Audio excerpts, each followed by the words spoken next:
a bad SNL sketch. Democrats simply have to understand that this is one of the reasons that we're getting 4 more years of Donald Trump.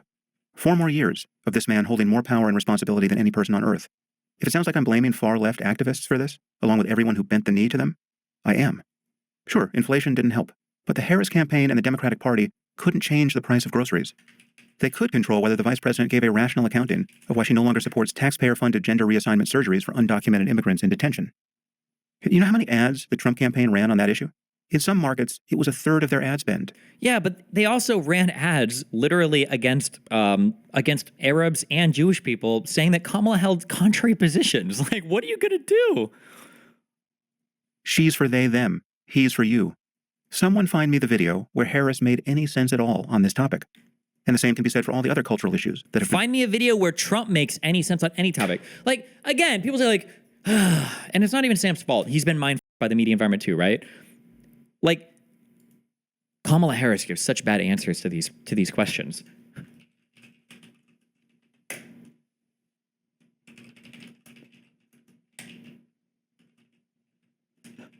If Biden gave an answer like this, he'd be gone. We will watch it. I'm going to watch this 20 times. We'll continue to watch this. President Trump, this is one of the most amazing answers to any question I've ever heard in my entire life. Nobody talked about it for more than like 6 hours. You talked about how the increase in the price of food, gas, and rent is hurting families. But the real cost that's breaking families' backs and preventing women from participating in the workforce is childcare. Childcare is now more expensive than rent for working families and is costing the economy more than $122 billion a year, making it one of the most urgent economic issues that is facing our country. In fact, the cost of childcare is outpacing the cost of inflation, with the majority of American families of young children spending more than 20% of their income on childcare. One thing that Democrats and Republicans have in common is that both parties talk a lot about what they're going to do to address the childcare crisis, but neither party has delivered meaningful change. If you win in November, can you commit to prioritizing legislation to make childcare affordable? And if so, what specific piece of legislation will you advance?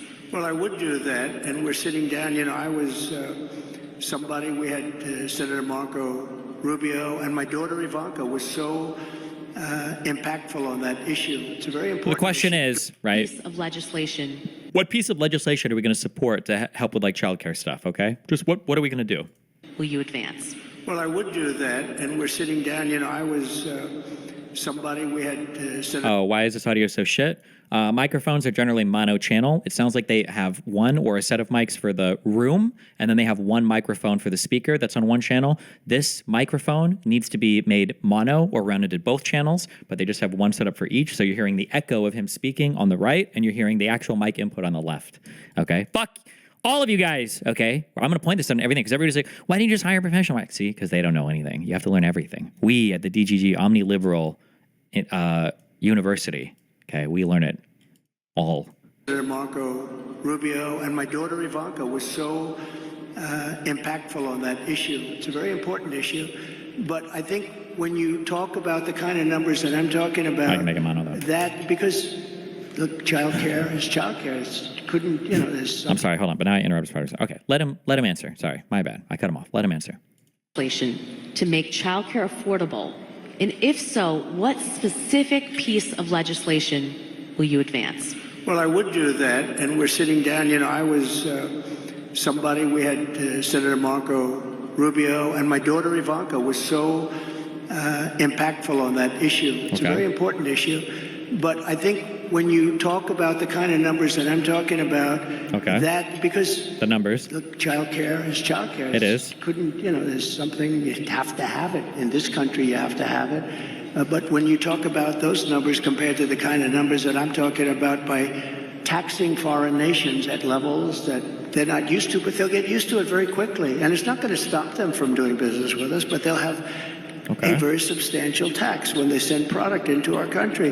Those numbers are so much bigger than any numbers that we're talking about, including childcare, that it's going to take care. We're going to have, I look forward to having no deficits within a fairly short period of time, coupled with the reductions that I told you about on waste and fraud and all of the other things that are going on in our country, because I have to stay with child care. I want to stay with child care, but those numbers are small relative to the kind of economic numbers that I'm talking about, including growth, but growth also headed up by what the plan is that I just told you about. We're going to be taking in trillions of dollars, and as much as child care is talked about as being expensive, it's relatively speaking not very expensive compared to the kind of numbers we'll be taking in. We're going to make this into an incredible country that can afford to take care of its people, and then we'll worry about the rest of the world. Let's help other people, but we're going to take care of our country first. This is about America first. It's about make America great again. We have to do it because right now we're a failing nation. Said the line. We'll take care of it. Thank you. Very good question. What? Thank you. Like, what the fuck? What the fuck, America?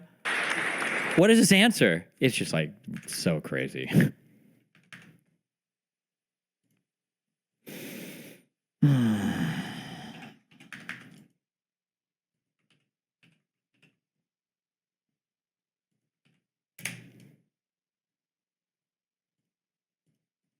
Are turning conservative. Young boys are turning conservative. We need you to influence them. Straight, white, left-leaning millennial man. I thought I was supposed to take a back seat so that more marginalized voices could be heard. Okay, yeah. What do you want? I want immunity. I want to say things are gay and retarded, and I want to make jokes, and if I make a joke, I want you to think about what the joke actually means instead of getting scared of the words. Okay, you got a deal. I'm not finished. I want you to stop using the word mansplain and stop comparing men to bears. Anything else? Louis C.K. He's my favorite. That's our comedian, okay?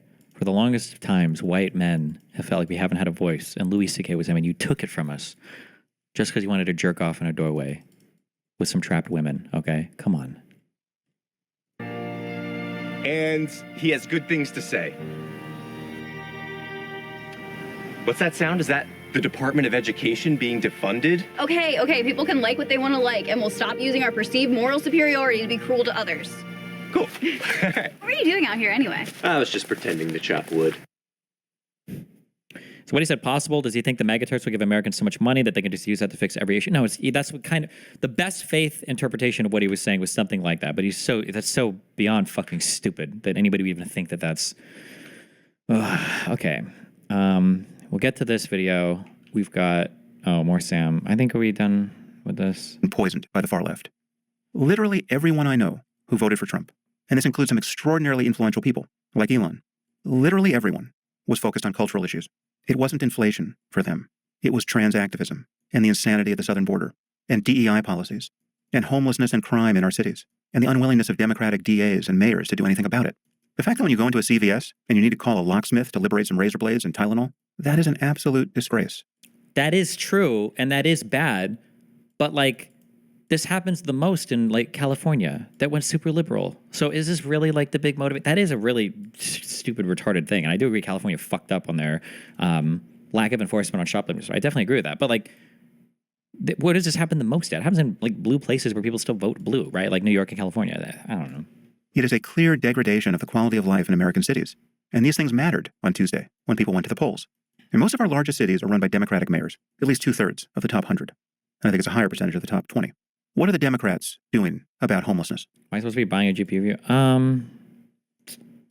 Fuck me. Yeah, I'll send it to you, actually. Fuck. I should have had you do it earlier because I would have delivered it today. Hold on. It's one of these ones with, I just need 2 HDMI ports and 2 display ports. One sec. Oh, wait, also, real quick. I can just throw 2 GPUs into a computer and they will both just output images for me, right? I don't need like, I don't have to SLI them or anything, right? I can just have like lots of outputs and it works. It feels weird to have like graphics cards just for monitors though. It feels bad. Oh, I don't even know if I can fit, I don't know if I even have the open PCI Express slots because I have a capture card in that computer downstairs. Oh, and I've got a sound card. I don't have the slots for it, so it's fine. Whatever, just this one should be fine. I need an HDMI out for my capture on the stream. I need an HDMI out for one of those Samsung TVs. I need a display port out for the monitor behind me for columns. That's all I need. And then I have an extra display port for whatever. Yeah, okay, should be fine. Man, if there was a graphics card with 3 HDMI outs and 1 display port, that would be perfect. Is there? Wait, real quick.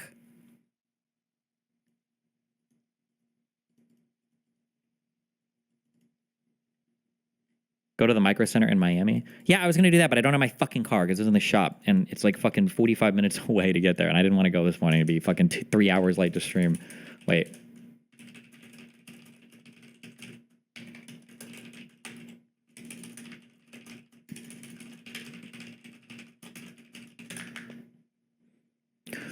Oh my God. Hold on. Why do you want HDMI over DisplayPort? Because HDMI, and you cannot convert HDMI to DisplayPort nicely. It actually just doesn't work. And the TVs, it's very common for TVs, like all the Samsung frame TVs that we have, only do HDMI input. So you have to output HDMI. And converting from DisplayPort to HDMI, you run into a lot of really weird limitations and problems. I didn't know this until I started reading more about signal video shit or whatever, and it's fucking retarded and annoying. What ports do you want? If I could get a graphics card that outputs 3 HDMI ports and 1 display port, that would be perfect.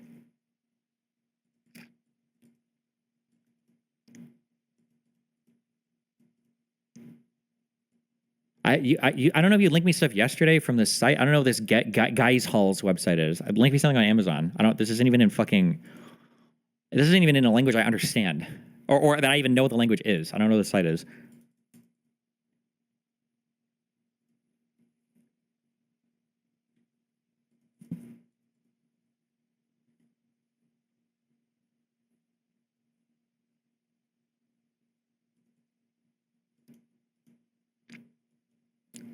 This unironically works. I love you, but all my problems right now have to do with using adapters and shortcuts. I need to not use adapters. I need to have the correct signal path from start to finish.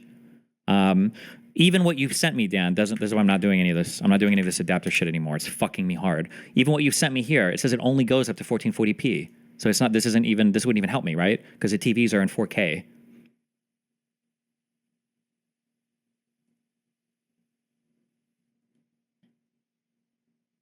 You need 4K? Yeah, the TVs are in 4K.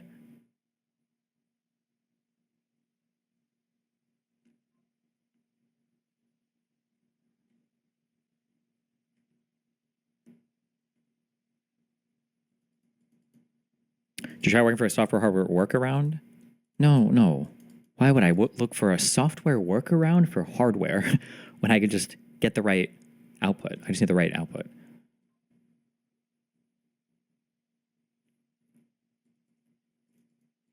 Which thing is HDMI only again?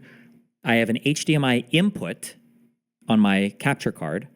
Apparently, DisplayPort input is really hard for some reason, so fuck all that. So I have an HDMI capture card, and then I have 2 Samsung TVs. I really only need to plug into one, I guess, but I got 2 Samsung TVs that only have HDMI inputs.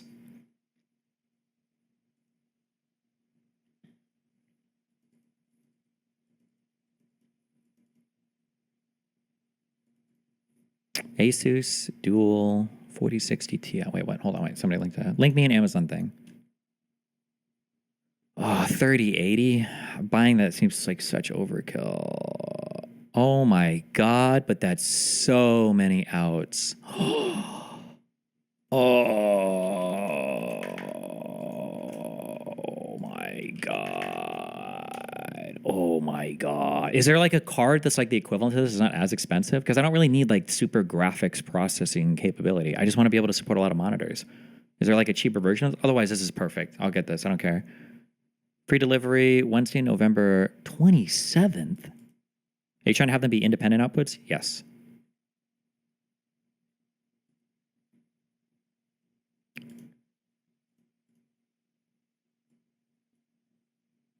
Wait, oh my God, what the fuck is this? Hold on. Hold up. RX 580, 8 gigabyte, 6 monitor video card, featuring locked resolution. Wait, what does that mean? That sounds scary.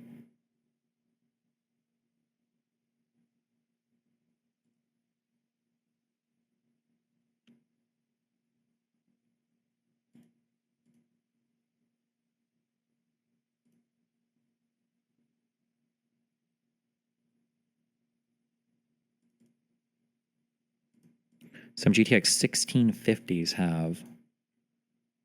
I'm just gonna do the two HDMI out ones. Fuck it.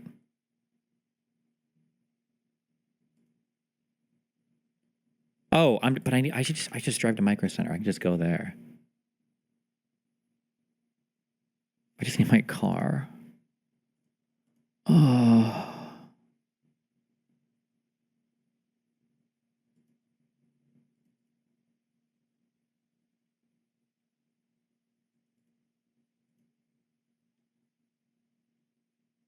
I'm supposed to go to dinner with somebody tonight that I've never met before. If I were to ask this person, what if we drove to Micro Center to chat first? Would that be ultra cringe? I wish I had my fucking car. Oh.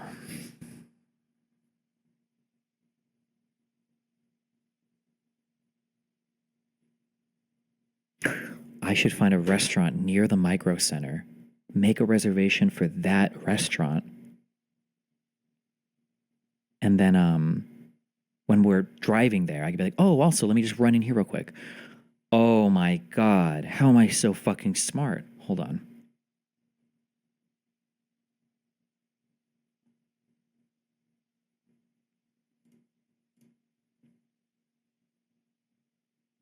This is a 55-minute drive right now? Are you fucking serious? What if we leave at like 7 or 8?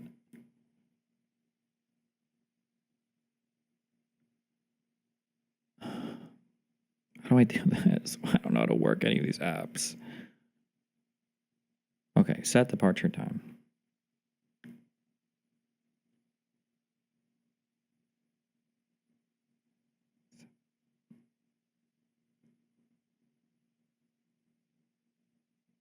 It's a 30-minute drive in. Okay, hold on. Why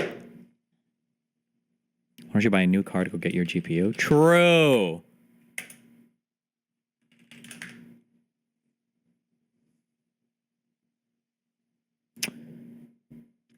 Okay. Restaurants near. Can you Uber to Micro Center back? It's a 30-minute Uber. And at that point, I should just be picking up my car.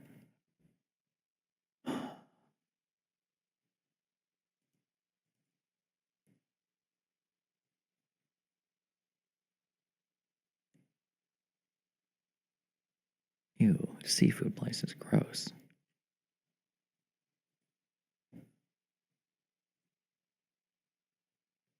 Man, never mind. Fuck all this.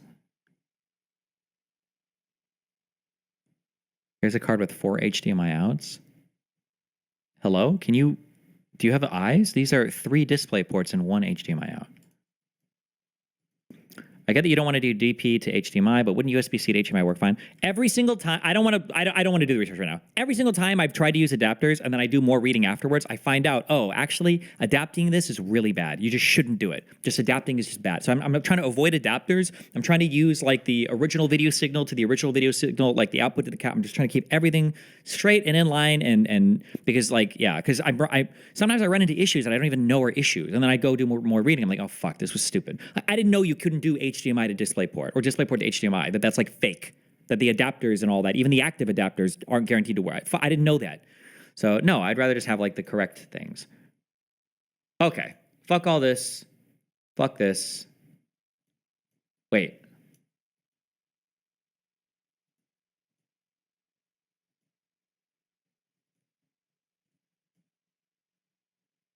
What was the argument against this?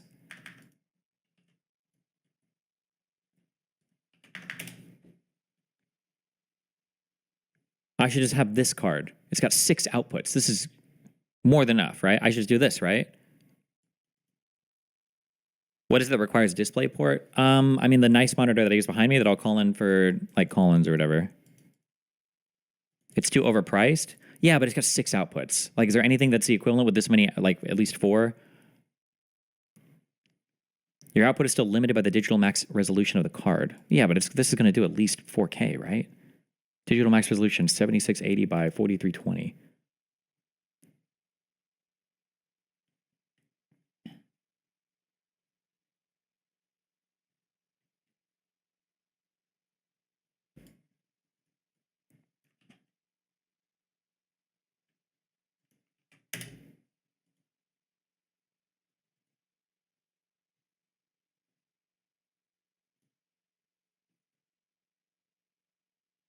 Damn, motherfuckers is honking outside.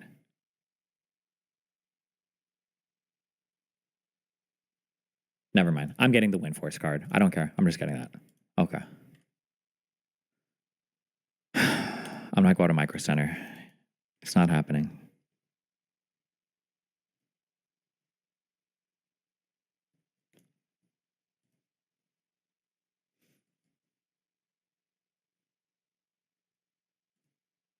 I'll never have my car again.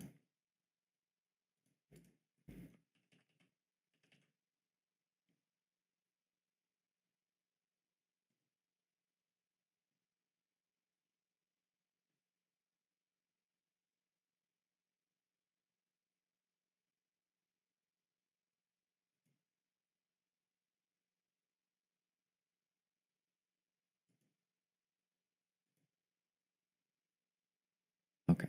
Should I get 2 of these? Yeah, actually, fuck it. Why not? Okay. 2 of these, please. I love you, heart. Why not go purely HDMI? What's the DisplayPort advantage? Good question, actually. I don't know. I can probably do HDMI on the one behind me. I think DisplayPort is supposed to be the superior platform. But for some reason, there's a lot of shit that still uses HDMI these days.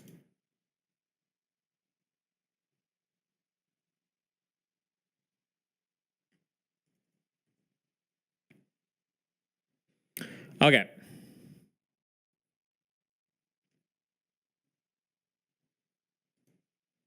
Are we done with this?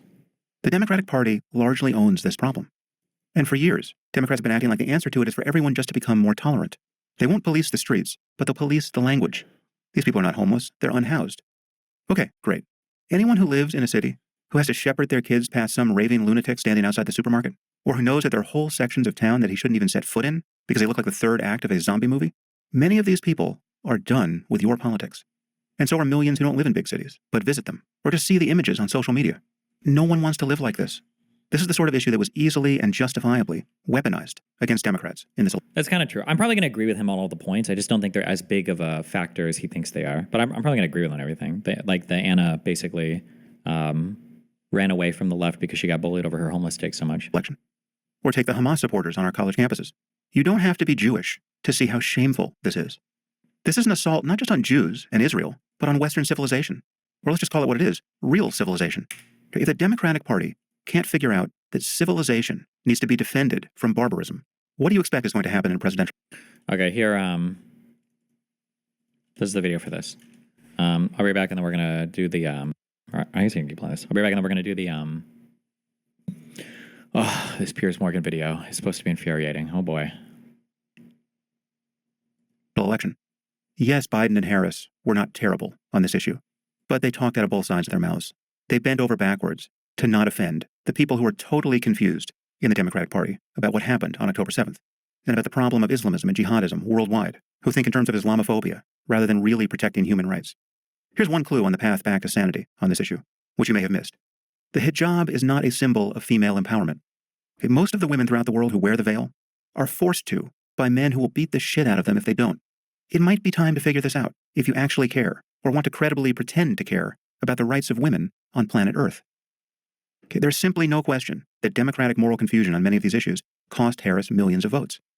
So that's the reckoning that has to happen now among Democrats. And I hope it does. But the concern now is that 4 more years of Trump and Trumpism will prevent it. I mean, Trump is such a provocation to the left and to liberal institutions that Democrats could find themselves doubling down on all their delusions. Needless to say, this will be exactly what Trump and the MAGA cult want, because it will be politically suicidal. Okay, if you are a Democrat who voted for Harris, please absorb this.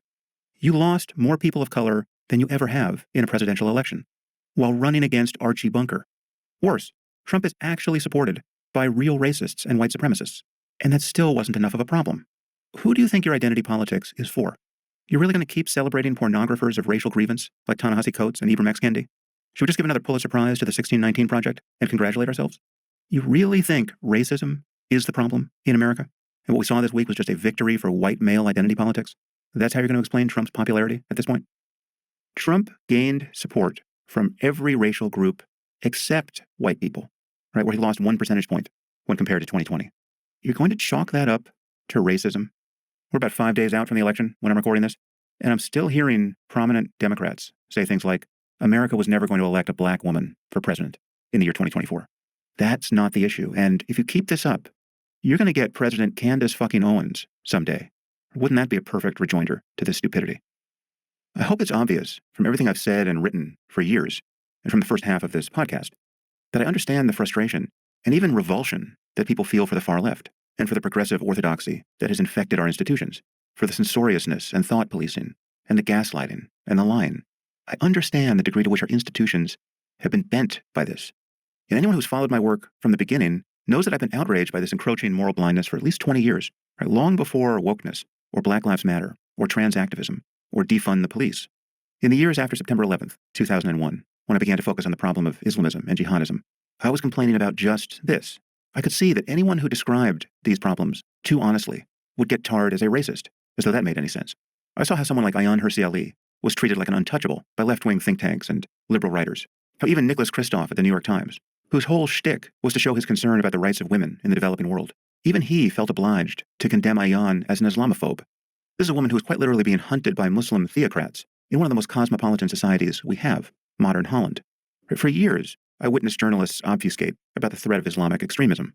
Someone was found just stabbing people in a European city or mowing them down with his car, shouting Allahu Akbar, and it would be reported that the motive for the crime was still mysterious, and the perpetrator would be described at most as an immigrant. Sometimes every detail like this was suppressed, and you'd have no idea what happened, just random mass murder. Needless to say, this kind of politically correct dishonesty has since spread to many other topics, as the left-wing hatred of Western civilization and capitalism and white people has distorted everything left of center. Okay, I understand how infuriating this is, especially on an issue that touches your life directly. Right? I know what it's like to read an article in the New York Times and to spot obvious lies. But the alternative to the failure of journalism simply isn't the fire hose of lies and half-truths and conspiracy theories that you find on X. Okay, and it's not the calculated and ever-present distortion you find in right-wing news channels that never had any journalistic standards to violate in the first place. There's simply no alternative to healthy institutions that maintain their credibility even when they make mistakes by reliably correcting their errors. Right? And when they fall short of this standard, they can be pressured to do better because they have intellectual and moral scruples. It's an imperfect process, but it's the best we've got. Elon Musk never corrects his errors. Tucker Carlson never corrects his errors. Oh, Donald Trump never makes errors because he never stops lying. true. He's playing tennis without the net, and his fans love it. Putting your faith in deranged personalities isn't a viable alternative to having truly liberal institutions that you can trust and that can be obliged to earn your trust back when they fail. I understand how satisfying it is to find a new bully to beat up the other bullies who've been making you miserable. Okay, but the problem is, this new bully is worse. Right? This new bully has no principles. This new bully has no journalistic or academic or scientific conscience to appeal to. Whatever might be wrong with a person like Anthony Fauci or Francis Collins or any of the other doctors who have been demonized right of center for their approach to setting COVID policy, at least they are real doctors and scientists who have some professional scruples and reputations to protect among people who actually know something about medical science. RFK Jr. has none of that. He's just a cowboy taking shots at the establishment. The Joe Rogan podcast is not a substitute for the Wall Street Journal or the Kennedy School at Harvard. It is simply not progress to have a comedian like Dave Smith, who's apparently done his own research, interviewed about the history of the Middle East or the war in Ukraine like he's the next Henry Kissinger. All of this free access to information is making us dumber. And of course, I blame Trump and social media for how divisive our politics have become. Trump is what you get when 51% of a society just declares bankruptcy on core moral values and political principles and journalistic ethics and necessary institutions. There is no real defense of Trump and Trumpism. All his defenders act like his critics just don't like the man's style. He's just too crass or bombastic. Or they think we're worried about hypothetical things that might never happen. We're worried he might become a fascist in the future. And needless to say, these concerns are telltale signs of Trump derangement syndrome. But none of that is true. Right? The problem with Trump isn't his style, and it's not merely what might happen in the future. The problem is what has already happened. It's the damage that Trump has already caused to our democracy. And it's the fact that he has turned the Republican Party into a personality cult that celebrates all this damage as a sign of progress. For instance, while many of us really wanted Kamala Harris to win on Tuesday, we are also breathing a sigh of relief that she didn't win by a very narrow margin. Why are we relieved about this? Because Trump and Elon and several other high-profile freaks and journalistic ethics and necessary institutions. There is no real defense of Trump and Trumpism. All his defenders act like his critics just don't like the man's style. He's just too crass or bombastic. Or they think we're worried about hypothetical things that might never happen. We're worried he might become a fascist in the future. And needless to say, these concerns are telltale signs of Trump derangement syndrome. But none of that is true. Right? The problem with Trump isn't his style, and it's not merely what might happen in the future. The problem is what has already happened. It's the damage that Trump has already caused to our democracy. And it's the fact that he has turned the Republican Party into a personality cult that celebrates all this damage as a sign of progress. For instance, while many of us really wanted Kamala Harris to win on Tuesday, we are also breathing a sigh of relief that she didn't win by a very narrow margin. Why are we relieved about this? Because Trump and Elon and several other high-profile freaks spread so many lies and conspiracy theories about election fraud that they effectively rigged our society to explode. On the day of the vote, Trump and Elon were both spreading lies about a terrible fraud being perpetrated in Pennsylvania. Now that Trump won, where's the concern about fraud? It just evaporated. I guess Elon looked into it and our voting machines are fine now, right? Pay attention to what happened here. These guys imposed a serious risk of injury on our whole society for purely selfish reasons. And the fact that we're now relieved to have avoided a civil war is itself an injury to our democracy and to our social order. Is this too ethereal a point to understand? If someone rigs your house to explode, and the bomb just happens to not go off for reasons that they didn't actually control, it seems to me that they don't get to say, well, no harm, no foul. Let's just move on. Let's agree to disagree about what happened here. No, you put our whole democracy at risk with your lies.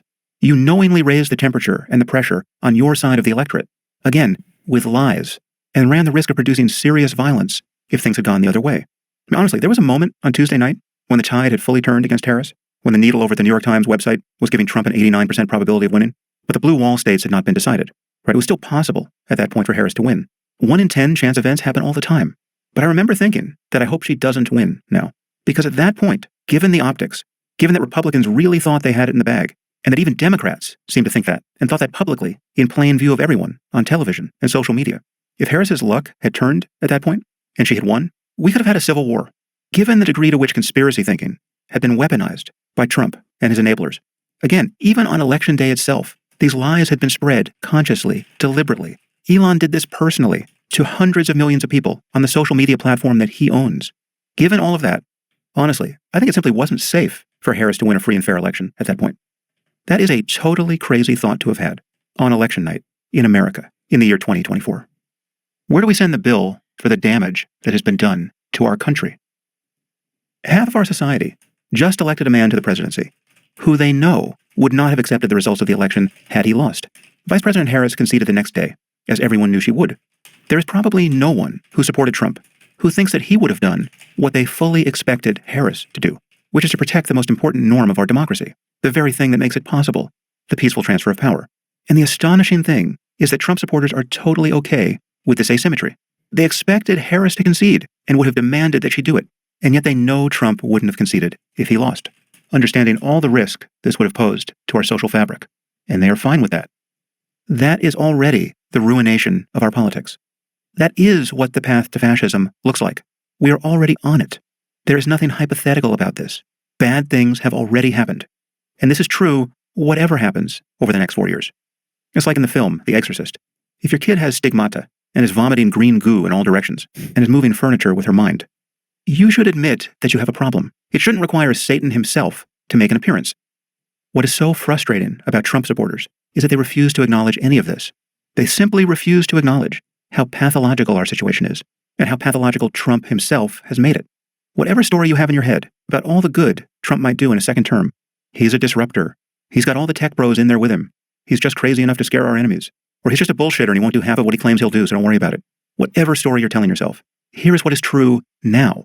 We are returning a man to the Oval Office who, as a sitting president, would not commit to a peaceful transfer of power, and who tried to steal the 2020 election, all the while claiming it was being stolen from him.